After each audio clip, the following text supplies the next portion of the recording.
Bonjour à tous, bienvenue. Si vous venez de vous brancher sur TV Vendée, vous êtes sur le plateau de la matinale. Nous sommes vendredi 16 juin. Je suis ravie de vous retrouver pour 26 minutes d'actu 100% Vendée en cette fin de semaine. Une fin de semaine marquée notamment par le dénouement ce matin de l'affaire de la disparition de Karine Esquivillon. Nous avons appris ce vendredi matin, un petit peu après 6 heures, que la prolongation de la garde à vue de son conjoint Michel Piaille avait porté ses fruits puisqu'il a avoué cette nuit avoir tué sa femme. Des investigations ont ensuite eu lieu dans la nuit à une dizaine de kilomètres du domicile familial. La dépouille de la mère de famille a été retrouvée par les gendarmes dans un bois. Nous allons y revenir dans un instant avec Agathe Poulet qui est devant le tribunal de La Roche-sur-Yon.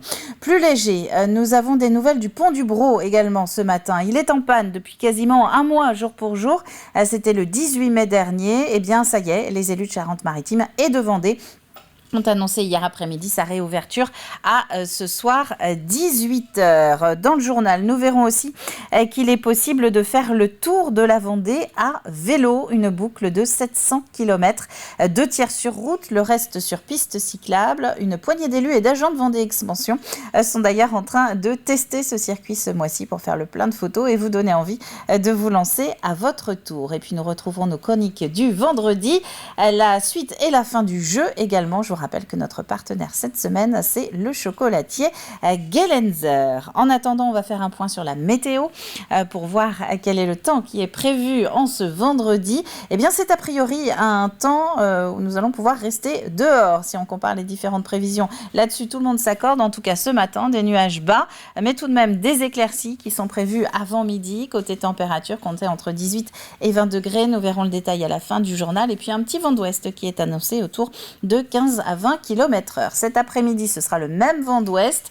C'est un littoral qui se dégage, un rétro-littoral aussi avec du beau temps et les nuages que vous voyez sur l'ouest de la carte sont plutôt destinés à l'est de la Vendée puisqu'il y aura de possibles averses orageuses en fin de journée entre Montaigu et le pays de Fontenay-Vendée. Côté température, toujours élevé, surtout sur cette moitié est justement du département. 28 degrés pour cet après-midi, voire 30 à Fontenay-le-Comte. Pour le week-end, eh bien demain samedi, restez dehors. Ciel couvert, mais des éclaircies jusqu'à 29 degrés. Quant à dimanche, nous allons perdre 5 à 6 degrés et des risques d'orage pour tous toute la journée. Les horaires de marée à présent. La prochaine pleine mer est prévue à l'heure du goûter. D'ici là, eh bien, elle est en train de descendre puis remontera progressivement. Notez qu'au niveau des coefficients, nous venons de repasser au-dessus du niveau médian fixé à 70. On termine ces informations pratiques avec la carte des marchés du vendredi. Le vendredi, vous pouvez aller du côté de Noirmoutier-en-l'Île, de La Roche-sur-Yon, de Rive-de-Lyon ou encore de Saint-Hilaire-des-Loges pour faire le point, pour aller à la rencontre surtout des producteurs locaux. Du côté de l'éphéméride, c'est la Saint-Régis aujourd'hui. Bonne fête aussi aux Aurélien, aux Jean-François ou encore aux Gino. Le dicton, eh bien, il s'adresse aux Auréliens justement. Pluie de Saint-Aurélien, belle avoine et mauvais foin. Le soleil se couche en Vendée ce soir à 22h01. On passe au journal.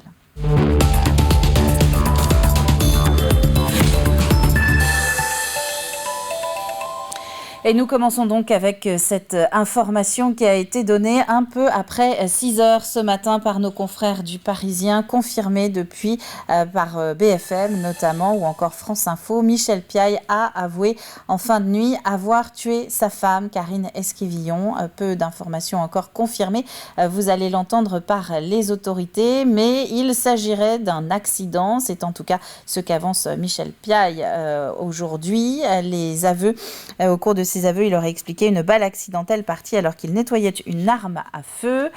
C'est un scénario encore à confirmer. Devant le palais de justice, on va retrouver Agathe Poulet. Michel Piaille a avoué cette nuit le meurtre de sa femme Karine Esquivillon, portée disparue depuis le 27 mars dernier. Lors de sa garde à vue, il explique que c'était un accident. Il était en train de nettoyer l'une de ses armes lorsqu'un coup de feu est parti. Il est actuellement sur les lieux où le corps a été découvert par les gendarmes du côté de Chaland. Il est encore difficile d'avoir des confirmations auprès des autorités. Alors néanmoins, Michel Pial sera déféré ce vendredi matin par un juge d'instruction de La Roche-sur-Yon. Nous en saurons plus dans la matinée.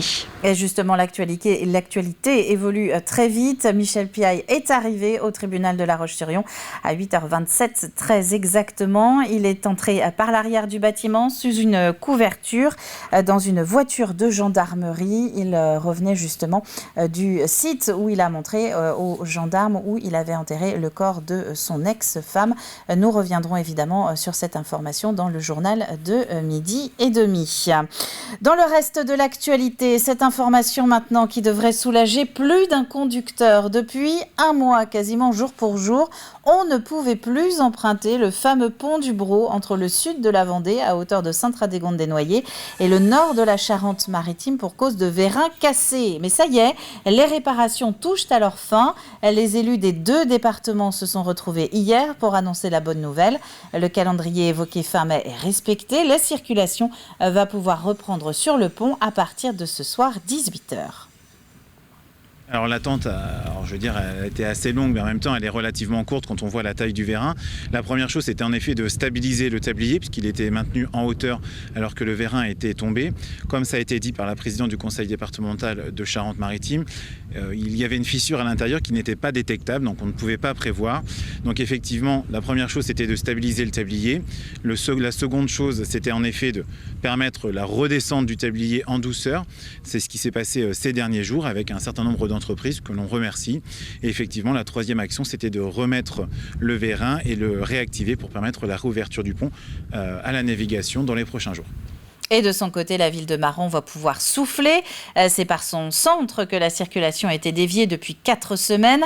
Une situation qui relance plus que jamais la nécessité de son contournement. Un vieux dossier qui a du mal à aboutir, mais qui est ouvert. Pour preuve, des achats de terrain ont notamment été actés par la Charente-Maritime en mars dernier.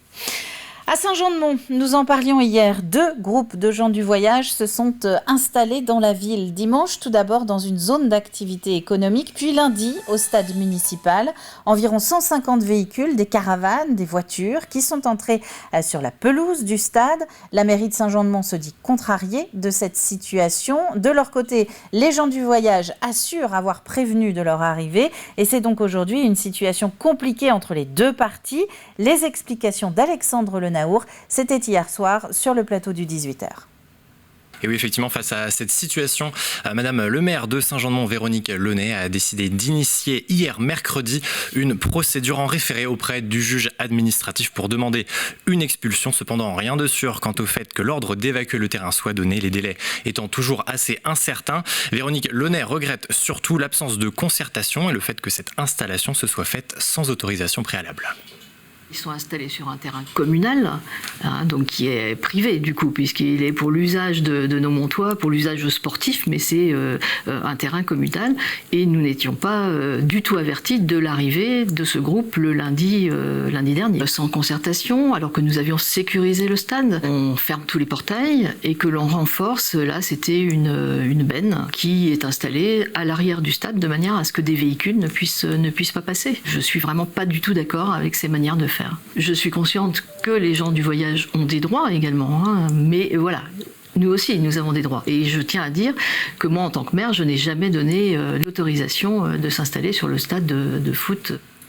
La cinquantaine de familles installées prévoit de rester pour une durée de 2 à 3 semaines. Rencontrées hier, il s'agit d'une communauté évangéliste protestante, itinérante, donc qui arrivait du secteur de La Rochelle. Sans avoir souhaité répondre directement face caméra, l'un des pasteurs du groupe explique qu'un courrier a été envoyé à la collectivité il y a 6 mois pour prévenir du moment de leur arrivée. Il assure n'avoir jamais reçu de réponse sur cette demande. Selon nos informations, une réponse a bien été envoyée, spécifiant que la demande ne pouvait recevoir d'avis positif, faute d'espace disponible, mais aucune autre option n'a été proposée. En quelque sorte, la défense du groupe se résume à ceci: sans autre solution ou terrain adéquat, la pelouse du stade municipal était le seul endroit pour s'installer. Donc voici la réponse de la municipalité à travers vos propos et ceux donc de Madame la maire, Véronique Launay. Mais qu'en est-il de cette communauté? Que répond-elle à ces accusations, Alexandre? Eh bien, la communauté des gens du voyage qui est installée sur ce terrain ne dément pas la version de la municipalité. La benne qui bloquait l'entrée a bien été déplacée pour permettre l'entrée sur le stade Ernest Pajot. Le groupe m'a aussi assuré s'être branché sur les bouches à incendie sans aucune autre solution possible. Concernant l'électricité, un branchement a été effectué sur un compteur Enedis. L'installation est reliée au réseau, ce qui déclenche une facturation hebdomadaire. De l'ambiance à Clisson, ça y est, le Hellfest a commencé hier, 16e édition, 4 jours de festival et comme d'habitude, des chiffres à faire tourner la tête en termes de fréquentation, 420 000 personnes l'an dernier pour une édition qui comptait exceptionnellement 2 week-ends, je vous le rappelle, 60 000 festivaliers par jour, autant de personnes qu'il faut héberger, un marché qui profite aussi aux Vendéens, des Vendéens qui mettent à disposition une partie de leur logement. C'est le cas de cet habitué du Hellfest qui a décidé de donner un coup de main cette année aux festivaliers en louant 35 € la nuit par personne. Alix Solanos.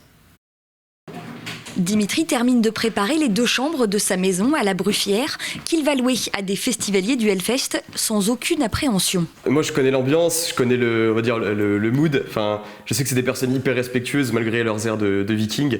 Franchement je suis même content de partager ce moment, ne faisant pas le festival cette année, je suis content de partager ce moment avec ces personnes-là. Le jeune homme de 29 ans est en effet un habitué du Hellfest.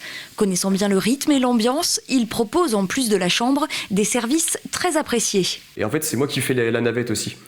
Je les amène le matin et je les récupère le soir. Et ça les arrange totalement, ils peuvent profiter du festival à 100%, puis passer des bonnes nuits parce que comme ça le lendemain on repart beaucoup mieux. Et en fait je me dis, moi, économiquement c'est intéressant, mais ça aide aussi des personnes, donc en fait ces doubles choses font que c'est hyper intéressant aujourd'hui. Après 4 heures de route depuis la Normandie, les 4 locataires arrivent enfin. Bonjour, bienvenue en enfer les gars.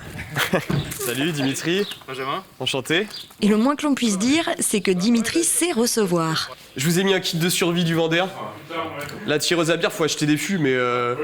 Et deuxième kit de survie, ça s'appelle la planche à palais, les gars.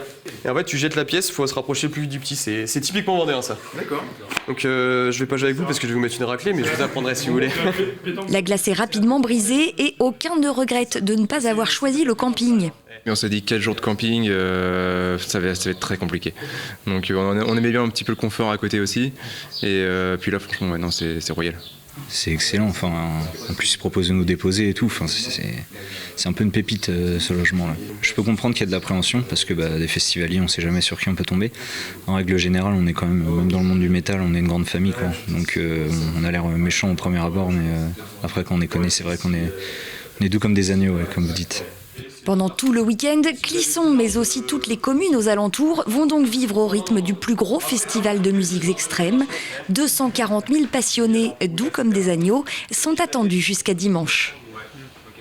Et nous retiendrons donc le reportage avec le kit de survie du Vendéen qui est proposé aux festivaliers du Hellfest. Les Masters de pétanque sont de retour à Saint-Gilles-Croix-de-Vie, 24e édition des Masters. Les 7 meilleures équipes du monde seront ainsi à Saint-Gilles les 28 et 29 juin prochains. La ville vendéenne est une des 7 étapes de ces Masters. Ça se passera sur le parking de la Conserverie, transformé pour l'occasion en terrain de pétanque géant avec une tribune de 1600 places. La pétanque est un sport de haut niveau depuis 2003, reconnu par le ministère. C'est 13 régions qui jouent partout en France en pétanque. C'est près de 350 000 licenciés de nouveau depuis cette année qui en fait la 8e fédération française en termes de nombre de licenciés. Et ce qui est important pour nous, c'est que les masters de pétanque soient représentés dans l'ensemble du territoire français. Et c'est pour ça que nous sommes en Hauts-de-France depuis cette année. C'est la 2e année en Vendée à Saint-Gilles-Croix-de-Vie. Un grand succès pour cette première étape de l'an passé. Donc on est très heureux de revenir à Saint-Gilles-Croix-de-Vie. Et ce retour est prévu les 28 et 29 juin prochains. Puisque le temps est propice à ce qu'on appelle de plus en plus la micro-aventure, eh bien, coup d'œil sur cette initiative. Il vous faut un vélo pour le tenter. Cela s'appelle le Vendée Vélo Tour, 20 étapes. Un livre aussi pour partir à la découverte du département en restant au plus près de ses frontières avec nos voisins limitrophes et l'océan. Cyril Guillet a accompagné le départ de l'étape de Vouvant. L'étape d'aujourd'hui elle va nous emmener faire un petit peu plus de 45 km, on a trouvé 45-49. La 10e étape du Vendée Vélo Tour est lancée. Depuis le 1er juin, élus et professionnels du tourisme inaugurent ce parcours. 700 km de circuit pour découvrir la Vendée autrement. On s'appuie sur chaque office de tourisme local pour travailler les pistes en fait, qui vont faire le tour de la Vendée à vélo. Et là, pendant le mois de juin, en fait, on va faire 20 jours, 20 étapes sur le tour de la Vendée à vélo pour créer du contenu, des vidéos, des photos que vous pouvez retrouver sur les réseaux sociaux en Vendée. En 2022, ce sont plus d'1 400 000 cyclistes qui ont emprunté ces circuits. Un chiffre en pleine expansion, notamment sur les mois de mai à juin et de septembre à octobre. La Vendée a parié depuis très longtemps sur le tourisme à vélo et sur des circuits touristiques d'intérêt départemental. On a plus de 1880 km de pistes cyclables et d'itinéraires cyclables sur la Vendée. Et là, du coup, l'idée, c'est de travailler ce Tour de Vendée qui existe déjà, parce que les circuits existent déjà depuis longtemps. Mais l'équipe de Vendée Expansion et de Vendée Tourisme, en fait, a travaillé pour travailler des hébergeurs de vélos, pour travailler des restaurateurs qui sont spécialisés aussi sur l'accueil de vélos et pour trouver des points d'accueil-service sur toutes les étapes de ce Tour de Vendée. Et ce jour-là, parmi les invités d'honneur pour rallier Vouvant à la Châtaigneraie, il y avait Mehdi Lejeune, plus connu sous son nom de youtubeur, le jeune cycliste vendéen. Déjà, j'étais un peu content qu'on me propose ça. Et puis en plus, je me dis, je serai avec les élus, quoi. Un slow tourisme qui répond à une demande et qui permet de s'attarder et de découvrir le département sous un angle nouveau. Sur chaque étape, on a défini ce qu'on appelle des points d'intérêt, qui sont des petites pépites touristiques connues ou un peu moins connues, qui vont emmener en fait les touristes à sortir un petit peu de l'itinéraire. On n'est pas que sur le littoral, ça maille l'ensemble de la Vendée. Et ce Vendée Vélo Tour, c'est une manière justement de faire en sorte que les gens qui prendraient notre circuit littoral aient l'envie de venir à l'intérieur de la Vendée pour faire ce tour. Un passeport baptisé Mon Tour de la Vendée à vélo a été édité. Chaque progression pourra être validée par un tampon dans l'office de tourisme de l'étape. Voilà ce qu'il en est donc pour le Vendée Vélo Tour. Avant de refermer ce journal, je vous rappelle l'information principale que nous développons depuis ce matin. Le corps de Karine Esquivillon a été retrouvé en fin de nuit aux alentours de 4 heures dans un bois entre Maché et Chaland. Vous le voyez, Michel Piaille, donc son conjoint avec lequel elle était en instance de séparation, est arrivé aux alentours de 8h30 sous un drap encadré de gendarmes au tribunal de La Roche. Le rappel météo de ce vendredi maintenant pour terminer, avec un ciel voilé pour tout le monde, mais de belles éclaircies encore au programme. Une sensation de beau temps qui est accompagnée de températures douces, 20 degrés du côté de Noirmoutier, tout comme à l'Aiguillon-la-Presqu'île, 19 pour Montaigu ou encore 18 degrés à Fontenay-le-Comte, et ça va grimper, 30 peut-être pour Fontenay-le-Comte cet après-midi. On va rapidement passer à la deuxième partie de cette matinale. Commençons avec notre Plus de l'info. Nous revenons ce matin sur les difficultés dans les EHPAD pour recruter. On aura quelques idées de sortie aussi pour cette fin de semaine.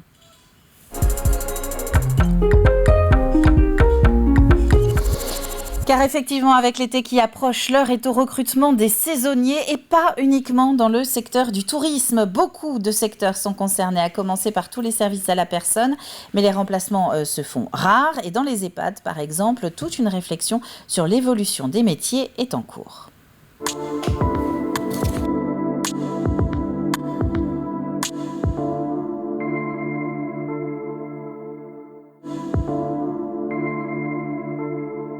C'était déjà compliqué il y a quelques années, mais ça reste très compliqué cette année. Je n'arrive pas à recruter, par exemple, 2 infirmières, les aides-soignants, et je renforce du coup le recours à l'intérim, qui est très coûteux. Moi, je fais des postes d'ouverture de postes pour l'emploi, Indeed, les réseaux sociaux. Et on a un CV qui arrive par-ci par-là. On n'a pas de... Il y a une vingtaine d'années, on faisait une poste, on avait 10 CV qui arrivaient. Aujourd'hui, c'est un CV. Et les filles, il y a une autre exigence en fait aujourd'hui. On essaie d'anticiper au mieux. On fait on recrute un petit peu plus à la veille de l'été. Sauf que nos équilibres sont vraiment, vraiment fragiles. Il suffit de 1 ou 2 arrêts de travail. Et voilà, toute l'organisation, et on est en mode dégradé. Et là, même si les équipes sont investies, sont motivés, ont une forte volonté d'accompagner les personnes âgées, le manque de professionnels fait qu'on ne peut pas être surhumain non plus. Forcément qu'il y a une incidence sur l'équipe. En fait, cet été, on ne recrute pas d'infirmières, donc il y a des jours pour favoriser la vacance, elles vont être en 10 heures au lieu d'être en 8 heures en fait. Donc ça fait une surcharge de travail. On ne travaille pas dans la qualité aussi, autant pour le résident que pour le salarié en fait. S'il y a des arrêts de travail de dernière minute, on va être dans du défaut de soins. Il y a plusieurs leviers. Il y a toujours finalement cette reconnaissance. La reconnaissance, elle passe à la fois par des salaires qui doivent être encore valorisés.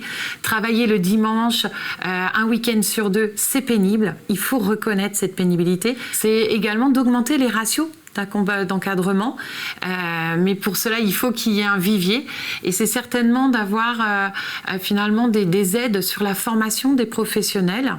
Nous recrutons de plus en plus de personnes qui n'ont pas de qualification initiale, mais qui ont un savoir-être, une volonté, une envie, qui ont même du plaisir à travailler auprès de la personne âgée. Ces personnes-là, il faut les garder dans nos structures, il faut les accompagner pour qu'elles puissent monter en compétence sur un savoir-faire. Et là, nous avons besoin des partenaires pour finalement accompagner ces financements-là.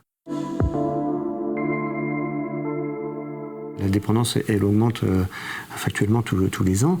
Et se dire, voilà, demain, comment on fait pour prendre en charge ces résidents qui demandent toujours plus, en fait. On ne peut pas rester sur le même taux d'encadrement qu'avant. Il nous faut vraiment du personnel en plus aujourd'hui, du personnel formé. Si le taux d'encadrement augmente, il y a moins de tension aussi au niveau des équipes. Et donc, ce sera beaucoup plus positif et facile de recruter. Et puisqu'on parle de recrutement dans les EHPAD, notez que jeudi 29 juin, dans un peu moins de 2 semaines, donc, Vendée Grand Littoral organise justement à Moutier-les-Mauffais une opération spéciale pour découvrir tous les métiers des services à la personne. Rendez-vous à la salle des fêtes de Moutier entre 14 et 18h pour poser des questions et profiter également de mise en situation. Ouvrons maintenant l'agenda de la fin de semaine.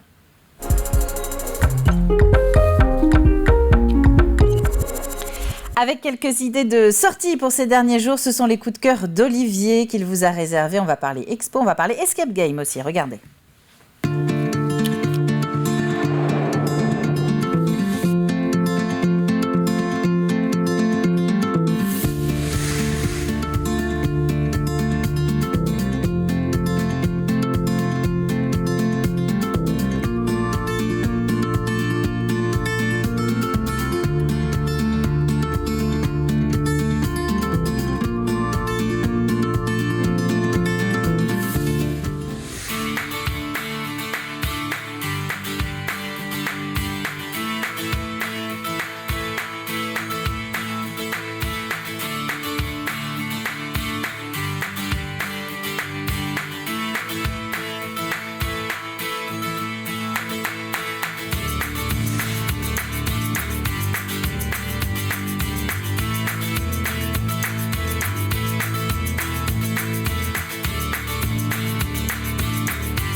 What you leave behind for me.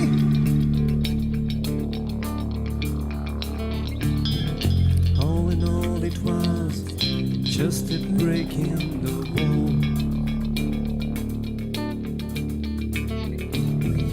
All in all, it was all just breaks in the wall.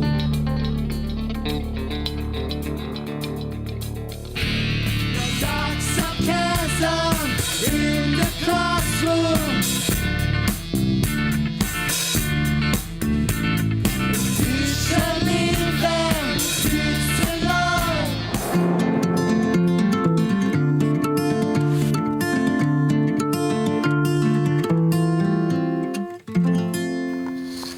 Et je peux ajouter également le Festival des Jeux qui est organisé à Fontaine du côté de Fontenay-le-Comte, ou encore le lancement de cette nouvelle expo à la Vendétech de la Châtaigneraie consacrée au rétro gaming. On passe aux jeux maintenant.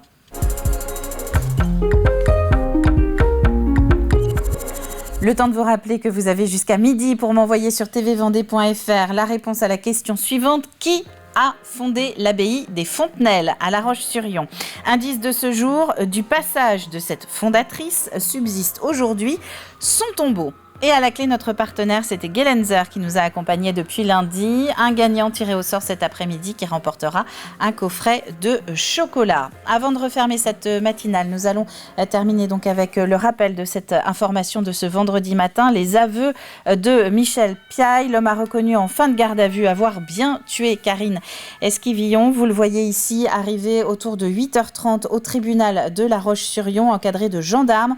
Il venait de montrer l'endroit où il avait enterré justement le corps de sa femme, Karine, avec lequel il était en instance de séparation. Nous reviendrons évidemment dans les différents journaux de cette journée sur le déroulé des événements prochains. Michel Piaille qui va maintenant être déféré évidemment devant les juges. On referme donc cette matinale et cette semaine sur cette information. Je vous remercie d'avoir été une nouvelle fois au rendez-vous. On va se retrouver à présent lundi à 7h en direct pour une nouvelle matinale. D'ici là, donc rendez-vous dans nos prochaines éditions à 12h30, à 18h également dans l'hebdo diffusé ce week-end sur TV Vendée. Très bonne fin de semaine à vous tous et à lundi.